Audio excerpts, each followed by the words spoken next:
friends. It's good to be with you. It has been a tough beginning to the new year, hasn't it? And we're well and truly into it now. One person commented to me that it's been rather like an eternal rerun of that movie Groundhog Day. Only in this world, people are getting really ill and dying. And some of us are understandably struggling to keep our equilibrium. We long for normality. We've forgotten what normality looks like. Some of us will be wanting to give up. Perhaps some of us are even asking, where is God in all of this? And some of us may be just sliding downwards. You know, we feel down.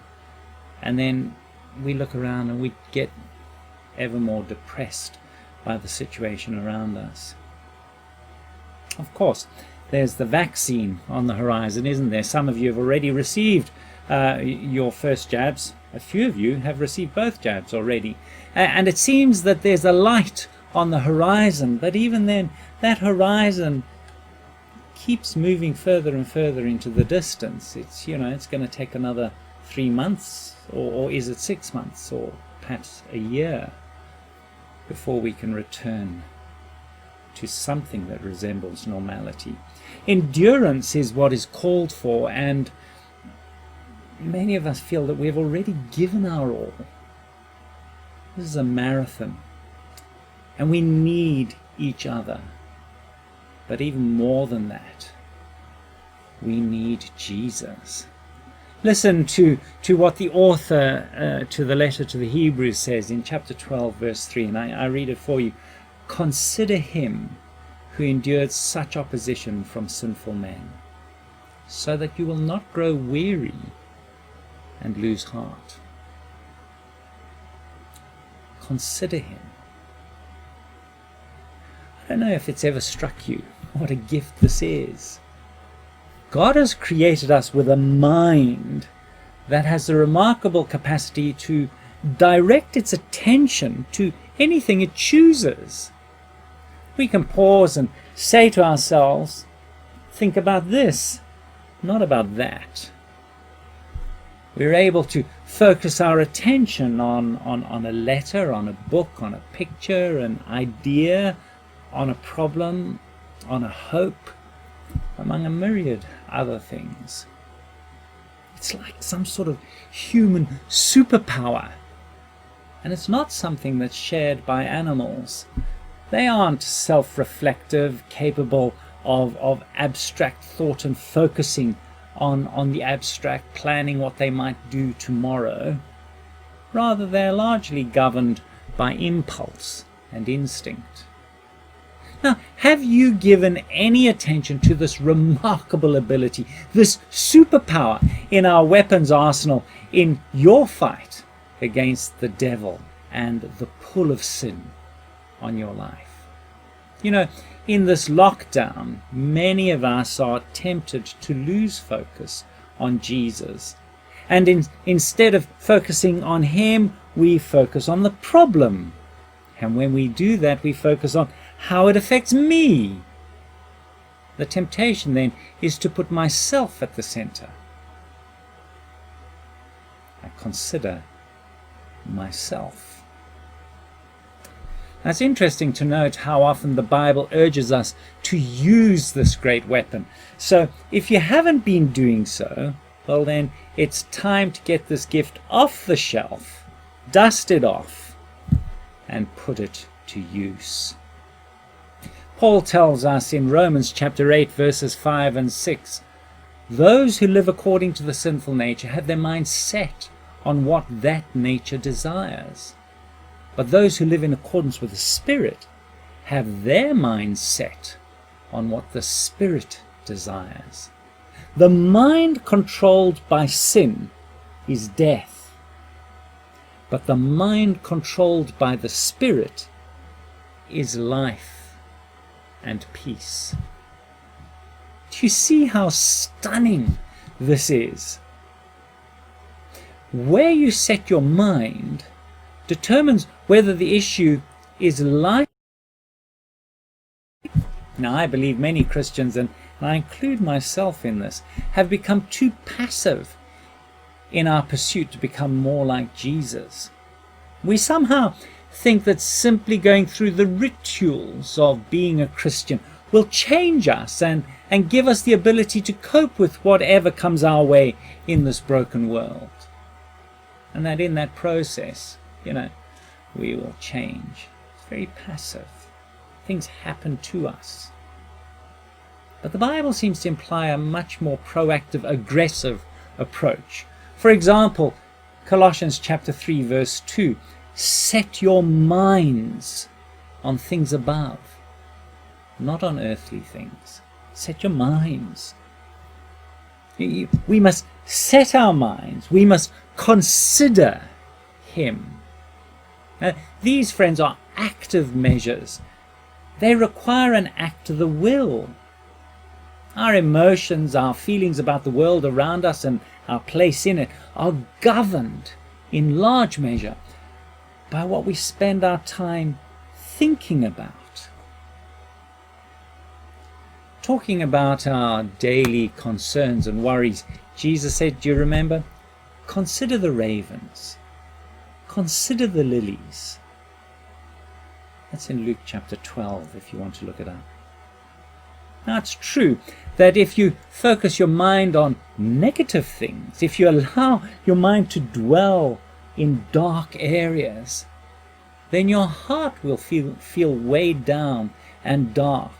And you will feel yourself being dragged more and more down. Now, Paul was well aware of this.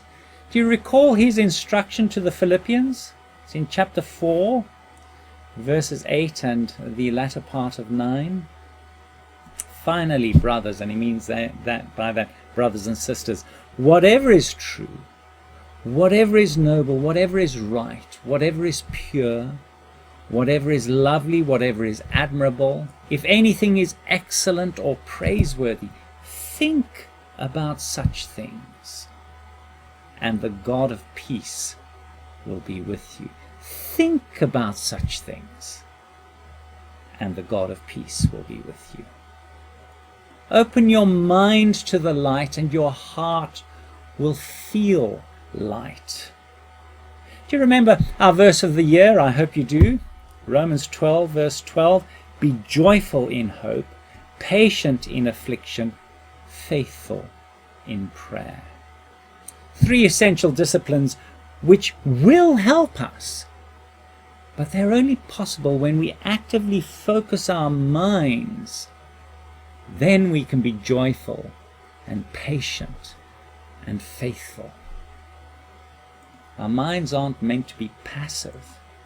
We are meant to take them in hand and use them as God made them to be used. This great ability to direct our minds is meant, above all, to focus on and consider Jesus. Consider Him who endured such opposition from sinful men, so that you will not grow weary and lose heart. Hebrews 12:3. Consider Him. That way, friends, we won't grow weary and we won't lose heart. No matter how long or how much we must endure affliction, pain, or suffering in this world, no matter how long this lockdown lasts or how long it takes before everyone in the country has received a vaccine. Consider Him. Set your mind on the things of God, on things above, on Jesus. Think on good and positive and helpful things, and you will find yourself being blessed. God bless you all. I thought as we close, it would be brilliant to listen to Phil's wonderful adaptation of his hugely encouraging song, Keep On Keeping On. Enjoy.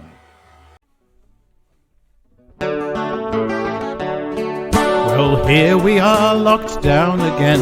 We have to stay inside. All fearing the new variant, we feel the need to hide.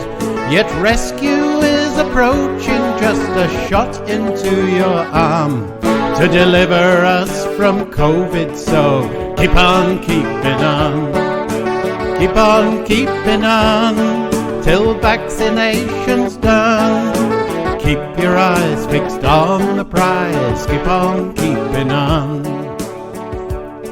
But there's another rescue that is vital to us all. The future's even brighter if we answer to his call. For Jesus, he is better than a shot into your arm, and you can live forever. So keep on keeping on, keep on keeping on, until this trouble's done. Keep your eyes on Jesus Christ, keep on keeping on. Now Jesus never promised that we'd have an easy ride, but through the troubles of this life, he'll be right by our side. He'll keep us till the day when he decides to call us home, to be with him forever. So keep on keeping on, keep on keeping on, until this trouble's done. Keep your eyes on Jesus Christ, keep on keeping on. The future, it is certain, the future, it is sure. The future, it is brilliant, now he's opened up the door to live with him eternally, where sickness has all gone. So put your trust in Jesus Christ and keep on keeping on, keep on keeping on, until this trouble's done. Keep your eyes on Jesus Christ, keep on keeping on, keep on keeping on, until this trouble's done. Keep your eyes on Jesus